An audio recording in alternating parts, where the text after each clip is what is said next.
아니, 한국인은 한국어 시험을 봐야 입국할 수 있다고? 여권 지수가 높은 우리 한국 여권만 있으면 전 세계 227개국 중 193개국을 무비자로 입국할 수가 있다고 합니다. 대단하죠? 그런데 한국인이라면 무비자로 입국 가능한 국가에도 불구하고 한국 여권을 가진 사람만 다른 언어도 아닌 한국어 테스트를 치게 하고 통과해야만 입국 허가를 내주는 이상한 나라들이 나타났다고 합니다. 지금부터 그 내막을 천천히 알아보시죠. 혹시 해외여행 좋아하시는 분들 계신가요? 아마 많은 분들께서 우리 한국 여권이 이제는 정말 대단하다던데 하고 들으셨을 텐데요. 그런데 이 여권 파워가 좋아지면 좋아질수록 생각지도 못한 방식으로 이상한 일들이 벌어지기도 하더라고요. 보통은 여권 순위가 올라가면 여행하기가 편해지고 줄 서는 시간도 줄고 더 많은 나라에 무비자로 입국할 수 있으니까 신나잖아요. 그런데 얼마 전부터 인터넷에 보니 유럽에서 한국인이라고 우기는 어떤 분들이 있다는데 그래서 생긴 한국어 테스트가 참 웃기다라는 이야기가 떠돌더라고요. 무슨 소리인가 하고 처음에는 조금 의아했어요. 한국인이라고 우기는 사람이라니 그럼 대체 진짜 국적은 뭐지? 하고 궁금했죠. 그런데 들여다볼수록 이 이야기가 어찌나 황당하고 재밌던지 꼭 소개해드리고 싶었습니다. 우리 한국 여권이 강력해진 이유 중 하나가 뭐냐 하면 전 세계 여러 나라에서 무비자 입국이 가능하기 때문이랍니다. 비자 없이 훌쩍 떠날 수 있는 국가가 무려 190여 곳에 달한다니 정말 놀랍죠. 그런데 이런 혜택을 받고 싶어서 실제로 자신이 한국인이 아닌데도 저 한국인이에요 라고 속이는 사례가 생기기 시작했다는 겁니다. 가짜 여권을 만드는 분들도 있고 그냥 말로만 한국인이라고 우기는 분들도 있다는데 듣기만 해도 어쩐지 삐딱하고 우스운 상황이 그려지지 않으신가요? 그런데 더 재미있는 건 이렇게 가짜 한국인이 늘어나니까 진짜 한국인이 맞느냐를 구별하기 위한 온갖 한국어 테스트가 해외의 공항이나 국경 검문소에서 등장했다는 거예요. 우리에게는 너무 익숙한 예를 들어 긴급 전화번호라든가 서울과 부산은 어디가 수도인지 같은 걸 묻는 테스트부터 아주 황당한 문제들까지 다양하다고 하더라고요. 물론 한국 사람이라면 대부분 맞히겠지만 때로는 저도 선뜻 생각이 안 날 법한 문제들도 있어서 당황스러울 것 같았습니다. 물론 이런 일이 어디서나 흔히 벌어지는 건 아니에요. 하지만 인터넷을 통해 전해지는 실제 사례나 후기들을 보면 하나같이 웃음이 터지게 되는 포인트가 있더라고요. 마치 역대 대통령 이름을 전도 말해보세요. 같은 문제부터 이 문장은 어디다 다와 같은 비문법적인 엉뚱한 한국어를 영어로 번역하라고 내미는 등 듣기만 해도 실소가 나올 만한 상황이 펼쳐진답니다. 이제 곧 들으실 내용은 한국 여권 파워의 비밀, 그리고 그로 인해 발생한 가짜 한국인 문제, 그리고 그 가짜들을 거르기 위해 등장했다는 기상천외한 한국어 테스트에 대한 것입니다. 사실 처음에는 조금은 어이가 없기도 하고 한편으로는 우리가 이렇게나 대단해졌나 싶어 자부심을 느낄 수도 있을 것 같아요. 이 방송을 들으시는 분들 중에는 해외여행을 즐겨 하시는 분들도 계실 텐데 혹시라도 언젠가 비슷한 테스트를 만나면 너무 당황하지 마시고 아, 이게 바로 그 유명한 사건이구나 하고 웃어 넘기실 수 있길 바랍니다. 저도 처음에 이 얘기를 접했을 땐 한국인이 진짜 한국어 시험을 못 보면 어떡하지? 하고 한편으로 걱정이 되기도 했는데요. 듣다 보면 생각보다 재미있는 요소가 많더라고요. 덕분에 우리가 미처 몰랐던 한국 여권의 영향력을 다시금 깨닫기도 하고 또 해외에서 우리나라 사람들을 바라보는 시선이 얼마나 달라졌는지도 실감하게 됩니다. 생각보다 다양한 나라에서 한국 여권이 얼마나 사랑받고 있는지 그리고 동시에 얼마나 이상한 해프닝을 만들어내고 있는지 들으시면 웃음이 절로 나실 거예요. 사실 한국 여권이 이렇게까지 강력한 힘을 지니게 된 데에는 여러 가지 이유가 있습니다. 예전에는 여권 지수라는 것 자체를 잘 모르셨던 분들도 많았을 텐데 이제는 해외에서의 자유로운 이동이 그 어느 때보다 중요해졌고 여러 국제기구나 컨설팅 업체가 각국의 여권 순위를 매년 발표하면서 관심이 커졌죠. 그중에서도 헨리앤파트너스라는 곳에서 발표하는 여권 지수가 널리 알려져 있는데 세계 곳곳에서 실제로 비자를 요구하지 않는 국가의 수를 기반으로 순위를 매긴다고 들었습니다. 우리나라가 최근에 그 순위에서 꾸준히 올라오다가 드디어 2위까지 찍었다고 하니 정말 대단하지 않나요? 사실 몇 해 전만 해도 아시아 국가들 중엔 일본 여권이 최강이다라는 말이 많았는데 어느새 우리나라가 아시아에서 일본을 제치고 세계 최상위권을 다투게 되었으니 얼마나 자랑스럽고 놀라운 일인지 모르겠습니다. 물론 이건 단순히 여행만 편해졌다는 의미는 아니고 한국의 경제력이나 국제적 신뢰도 같은 요소가 모두 복합적으로 반영된 결과라고 할 수 있습니다. 생각해보면 몇십 년 전까지만 해도 외국에 나가려면 복잡한 절차와 서류가 필요했죠. 그런데 이제는 짐만 싸서 공항으로 가면 별다른 비자 없이도 훌쩍 떠날 수 있는 나라들이 이렇게나 많아진 거예요. 저는 처음에 이 사실을 듣고 정말 신기했어요. 설마 그렇게까지 많을까 싶었는데 실제로 알아보니 전 세계 200여 개의 나라에서 한국 여권만 내밀면 대부분 통과가 가능하다고 하더라고요. 게다가 입국 심사 때 비자 수수료를 내지 않아도 되니 경제적인 면에서도 분명히 이점이 있겠죠. 그러다 보니 해외여행을 즐기는 분들께서는 우리나라 여권으로 이런 곳도 갈 수 있대라며 더욱 다양한 여행지를 시도하게 되고 한번 자유롭게 다녀오면 그 매력에 푹 빠져서 또 다른 목적지를 알아보게 되곤 합니다. 한편으로는 해외 비즈니스가 활발해지면서 자연스럽게 한국 여권을 들고 외국으로 나가서 사업을 하려는 분들도 급증했을 거예요. 회사를 운영하시는 분들 입장에서는 여러 나라를 다니며 계약이나 미팅을 해야 하는데 나라별로 비자를 별도로 챙길 필요가 없다면 그만큼 효율도 높아지겠죠. 그러니 한국 여권이 세계적으로 정말 편리한 여권이라는 인식이 자리 잡을 수밖에 없습니다. 문제는 이런 편리함에 혹해서 가짜 여권을 만들어내는 분들이나 아예 저 한국인이에요 라고 속이는 분들까지 생겨나게 되었다는 점입니다. 이 말도 안 되는 시도가 계속 늘어나면서 일부 국가의 국경에서 진짜 한국인인지 아닌지를 가려내기 위한 방법을 고심하기 시작했다고 해요. 사실 이러한 현상 자체가 역설적으로 한국이라는 나라가 얼마나 국제적으로 신뢰받고 있는지를 보여주는 지표가 아닐까 싶기도 합니다. 위상이 높아졌다는 건 분명 반가운 일이지만 너무 높아지다 보니 예상치 못한 부작용이 따라오는 거죠. 사실 저도 신문 기사를 통해 처음으로 가짜 한국인이라는 말을 접했을 때는 당황스러웠어요. 한국인이 아닌데 왜 굳이 한국인 행세를 할까 싶었고 설마 그것이 실제로 가능하겠느냐는 생각도 들었죠. 그런데 무비자 혜택이 워낙 많으니 여권을 위조해서 사용한다면 전 세계 많은 나라를 비교적 쉽게 드나들 수 있게 되니까 그런 부정행위가 벌어지는 것 같습니다. 일종의 여권 쇼핑 현상이라고 해야 할까요? 누군가는 좋은 의도로 사용하는 게 아니니까 문제인 거죠. 그런데 이런 사례가 눈에 띄게 많아지면서 국경 심사원들도 황당하지만 나름대로 대비책을 세우기 시작한 거예요. 그게 바로 진짜 한국인이라면 한국어를 알고 있을 테니 무작정 한국어 퀴즈를 내보자 같은 방식으로 나타나기 시작한 거죠. 어떻게 보면 임시방편이긴 한데 정말 웃기고도 황당한 결과물을 만들어내기도 했답니다. 앞으로 이어질 이야기를 들으시면 아마 더욱 흥미진진하게 느끼실 거예요. 가짜 한국인 이슈가 본격적으로 떠오르게 된 데에는 여러 가지 흥미로운 배경이 있어요. 사실 처음에는 한국인이 아니면서 왜 굳이 한국인이라고 우길까 싶잖아요. 그런데 생각해보면 우리 여권으로 받을 수 있는 각종 혜택이 워낙 많으니 해외 곳곳에서 이를 악용하려는 시도가 생겨날 법도 합니다. 특히 공항이나 국경검문소에서 비자를 요구하지 않는 경우가 많아지면서 내가 진짜 한국인이라고만 하면 별다른 의심 없이 입국이 가능하다고 여기게 된 거죠. 이걸 처음 듣고는 저도 설마 그렇게 쉽게 통하겠어?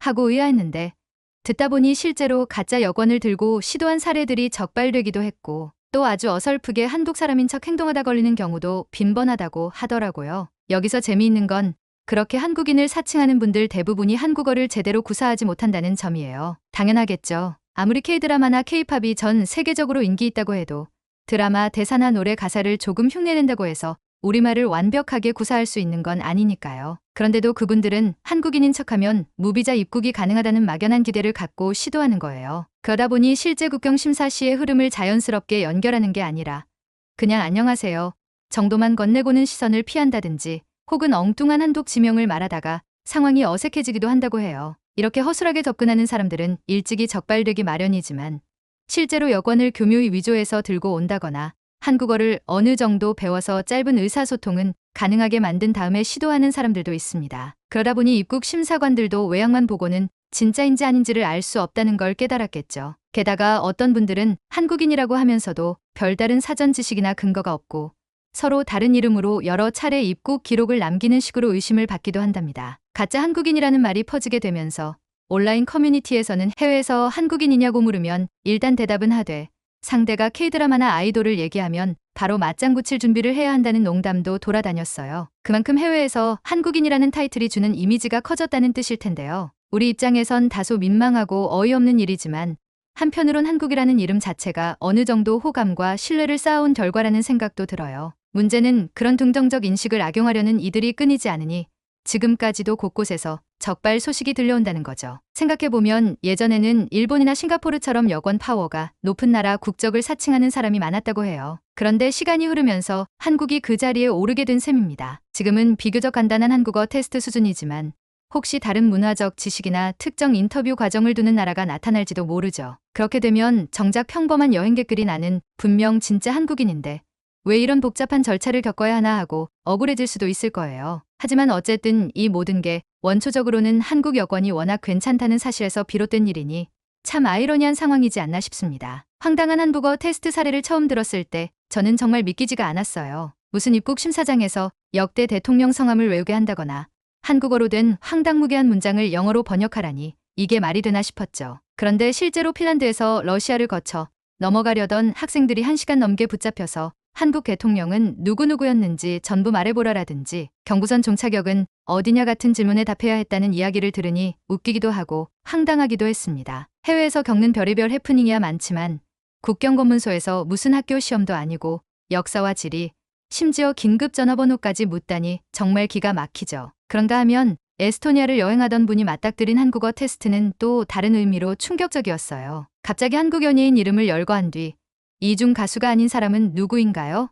같은 문제를 꺼내드는 거예요. 저 같아도 순간 당황해서 헷갈릴 것 같아요. 심지어 동료 가사를 일부만 써놓고 빈칸을 채우라는 식의 문제도 있었다고 하는데 솔직히 어릴 때나 불러봤을 법한 동요여서 기억도 잘 안 날 텐데 말이죠. 이렇듯 그 나라의 심사관들이 무슨 공식 매뉴얼이라도 갖고 있는 게 아니라 그저 한국인을 검증해야 한다는 일념으로 무작정 문제를 만드는 것 같다는 추측도 있더라고요. 그래서 질문들의 수준이 제각각이고 때로는 한국인들조차 이건 아닌데 하고 고개를 갸웃할 만큼 이상한 문장들이 튀어나오는 거죠. 가장 웃겼던 건 스위스에서 들려온 사례였어요. 이 문장은 어디다 달라는 한국인 입장에서도 완전히 비문법적이고 이상한 문장을 내놓고 영어로 번역하라고 명령했다는 거예요. 당연히 이게 대체 무슨 의미냐고 되물으면 심사관이 오히려 정색하면서 당신이 한국인이라면서 왜 모르느냐고 반문한다니 그 상황을 상상만 해도 황당하잖아요. 어쩌면 이런 실수를 저지르는 이유가 국경 심사관들이 인터넷 번역기에 의존해가며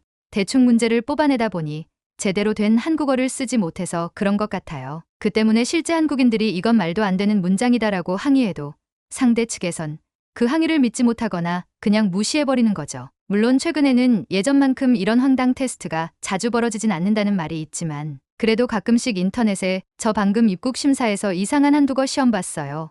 같은 후기가 올라오면 다들 웃으면서도 한편으론 진짜 아직도 이런 일이 있구나 하고 새삼 실감하게 됩니다. 가끔은 해외에서 관광객이나 교민분들끼리 모이면 혹시 한국분이세요? 하고 반가워하는 장면을 볼 수 있잖아요. 그런데 요즘은 그 한국인이세요? 라는 질문 뒤에 정말 한국인이 맞나 살짝 의심해보게 되는 상황도 벌어진다고 해요. 예를 들어 해외 현지에서 안녕하세요 정도는 배우기 쉬우니 그것만 겨우 발음해두고 자신을 한국인이라고 소개하는 경우가 있다더군요. 자칫하면 반갑습니다 하고 반가워하다가 대화 몇 마디 못 나누고 이상함을 느낄 수도 있겠죠. 실제로 어떤 분은 외국 길거리에서 한국어로 말을 걸길래 반색하며 말을 붙였는데 정작 상대가 간단한 인사말 외엔 아무것도 모르더라는 이야기를 들은 적이 있어요. 그분은 이 사람 뭘까 하는 의아함이 들었다고 하더라고요. 왜 굳이 그렇게까지 하느냐고 생각할 수도 있지만 이유는 의외로 간단해요. 한국인이라고 하면 쉽게 호감을 얻거나 혹은 다른 아시아 국가 출신이라는 것보다 상대적으로 이미지가 좋다고 판단하기 때문이라는 거예요. 특히 K드라마나 K팝이 해외에서 워낙 유명해지면서 나 한국인이야 라고 말하면 일단 상대방이 어느 정도 관심을 보이거나 반가워해줄 가능성이 높아진 거죠. 어떤 경우에는 단순히 현지 친구를 사귀기 위해 혹은 뭐랄까 잠시라도 멋진 한국 문화의 일원인 척하는 걸 즐기려는 심리가 작용하기도 한다고 해요. 한국에 대한 이미지가 전반적으로 좋아진 탓에 그렇게 잠깐이나마 허세를 부리는 거죠. 이런 일이 늘어나면서 인터넷에는 각종 에피소드가 올라오곤 해요. 처음엔 한국인이라고 소개해놓고는 김치나 불고기 같은 음식 얘기를 전혀 모른다든지 BTS 멤버 이름을 물어봤더니 모른다며 실소를 금치 못했다는 후기가 나오는 거예요. 어떤 분은 외국 모임에서 한 사람이 자꾸 자신을 한국인이라고 하길래 수상저거 학교 다닐 때 아침 조회 기억나냐고 넌지시 물어봤다는데 상대가 그게 뭔지 전혀 모르는 바람에 들켜버렸다는 우스갯소리도 있더라고요. 물론 모든 외국분들이 한국인을 사칭하는 건 아니지만 일부 엉뚱한 사례들이 이렇게 구체적인 재미를 만들어내는 셈이죠. 듣다 보면 그저 웃고 넘길 수도 있지만 가짜 한국인들이 등장하는 배경에는 여권 위조나 불법 체류 같은 범죄적인 목적을 가진 경우도 있음을 기억해야 해요. 가벼운 농담으로 나 사실 한국인이야 하는 수준이라면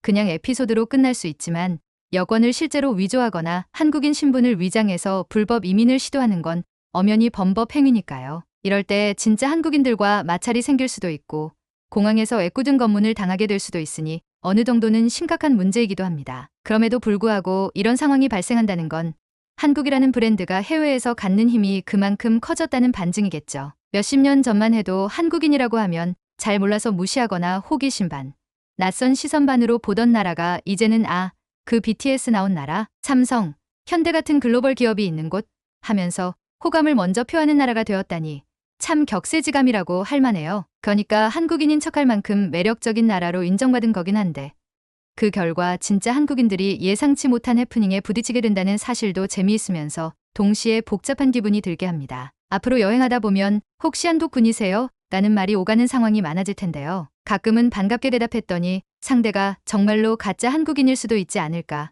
이런 상상을 해보면 괜스레 웃음이 납니다. 물론 대부분은 진짜 한국인이겠지만 혹여나 그런 해프닝이 벌어진다면 아마도 진짜 한국인은 금방 눈치챌 거예요. 그리고 그 순간 또 하나의 신기하고도 당황스러운 에피소드가 탄생하겠죠. 여전히 해외 뉴스를 찾아보면 가끔 한국 여권을 위조해 입국하려던 중국인 검거 같은 소식이 들려오긴 하니까요. 요즘은 여권 자체에 부착되는 전자칩이나 생체 정보가 정교해져서 위조 여권을 만들기가 예전보다 훨씬 까다로워졌다 하더라고요. 그런 변화 덕분에 진짜 한국 여권이 맞는지를 확인하는 게 예전보다 신속하고 정확해졌다고 해요. 또 하나의 큰 변화는 해외에서 한국이라는 브랜드가 점점 더 익숙해지고 있다는 점이에요. 예전에는 스위스 같은 나라에서 이 문장은 어디다 다 같은 엉뚱한 문제를 던진 이유가 사실 한국어에 대한 지식이 전무했기 때문이었을 거예요. 그저 대충 번역기로 돌린 문장을 들고 와서 이걸 번역해보세요 하는 식으로 검사를 했으니 정작 실제 한국인도 어리둥절할 수밖에 없었죠. 하지만 이제는 K-드라마나 K-팝,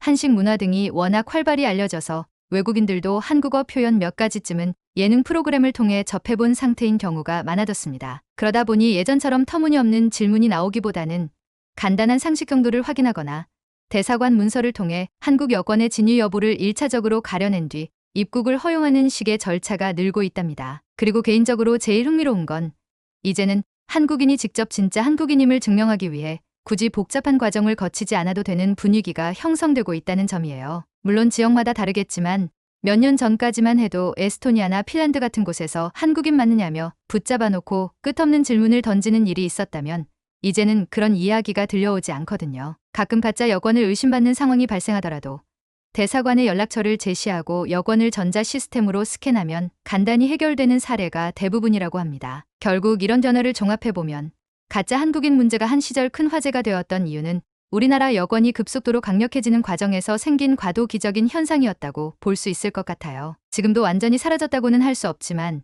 해외에서도 한국이란 나라에 대한 이해가 넓어지면서 무작정 엉뚱한 테스트를 실시하는 대신 좀 더 체계적인 절차나 기술적인 검증 방식으로 전환되는 추세지요. 이 말인즉 앞으로는 한국인인 척하는 이들이나 그런 이들을 색출하려는 허술한 질문 때문에 생기는 황당 상황이 점점 드물어질 거라는 뜻이겠죠. 한국어 시험을 통과해야만 진짜 한국인이라고 인정받는 상황이라니 분명 말도 안 되는데 왠지 우리가 한국인임을 증명해냈다는 일종의 해냈다 감성이랄까요. 이건 물론 긍정적인 방향이라기보다는 재밌는 에피소드 수준이지만 들을 때마다 고개가 절로 끄덕여지곤 합니다. 종합해보면 이 모든 에피소드가 우리에게 주는 교훈은 굉장히 복합적이에요. 한편으로는 한국이라는 나라가 이만큼 알려져서 심지어 다른 사람들이 한국인인 척하려고 든다는 사실이 놀랍고도 고무적이죠. 또 한편으로는 그로 인해 진짜 한국인들이 황당한 상황을 맞닥뜨리게 된다는 점이 난감하기도 하고 어떤 때는 이런 억지 테스트를 통과해내야 하는 과정이 참 우스우면서도 짠한 느낌을 주기도 합니다. 그래도 다행인 건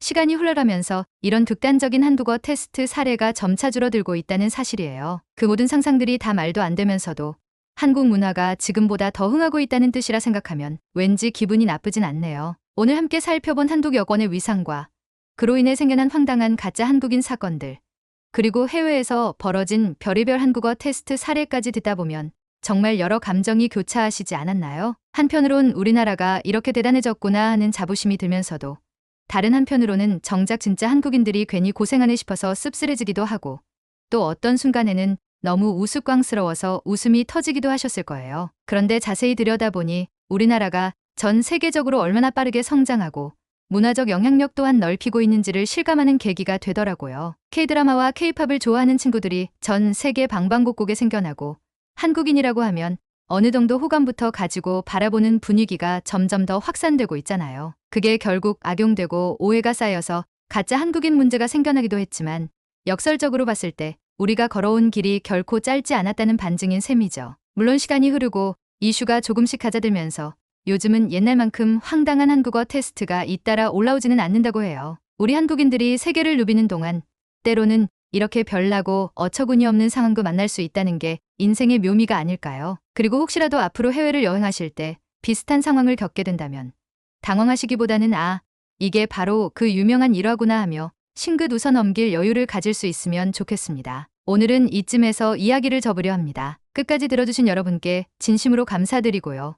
부디 이 얘기가 조금이나마 유익하고 흥미로운 시간이 되셨길 바라요. 저는 앞으로도 재미있는 이슈나 흥미로운 소식을 접하면 또 이렇게 들고 찾아올 테니 언제든 편하게 들어주시면 기쁠 것 같아요. 그럼 여러분 늘 건강 유의하시고 멋진 하루하루 보내시길 바랍니다. 감사합니다.